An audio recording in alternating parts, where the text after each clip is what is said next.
This morning we've come to Wardlaw Mausoleum. It's a few miles west of Inverness. It's the resting place of several Fraser chiefs, and it's in the heart of Fraser country. It's sacred, peaceful, ancient.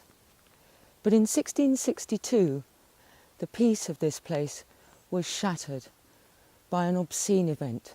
The terrified screams of women undergoing a witch hunt at the hands of their neighbours filled the air. 18 women and 1 man were brought here. Officials of church and state stripped them naked. They then shaved the hair from their bodies, all of it. They roughly laid them down and gathered round to examine them minutely. But what were they looking for? They're looking for the spell spot, the mark where the devil has left his touch to signify their pact with him. In exchange for selling their immortal souls, they will get magical powers to work for the good or evil of their neighbours. And what they're looking for is something like a bit of scar tissue or a birthmark or a mole, somewhere where the nerve endings are a little damaged and it's not quite so sensitive. And usually they expected it to find it in one of the privy parts, of course. When they do find it, they step back, and a very dark figure from Scottish history comes forward. He's the witch pricker. In this case, he's a man called John Dixon. And a witness recalled that Dixon stepped forward and he rubbed the women all over with the palms of his hands. And when he too found the spell spot, he took out his pin, and this is what he used for pricking.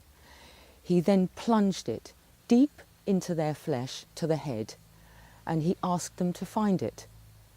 Now, these women are terrified. They have been screaming, they're humiliated. We've gone into the realms of sexual and mental abuse here. And a lot of them felt absolutely nothing. And in feeling nothing, this was signified their guilt.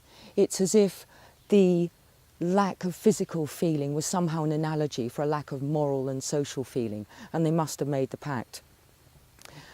If they didn't feel anything, I think it's because they were now catatonic with shock, and they kind of zoned out. But unfortunately, this condemned them, because that sort of evidence would carry conviction in a law court. So the women are bundled into a boat or a cart. They're taken to Inverness. They're locked up in jail.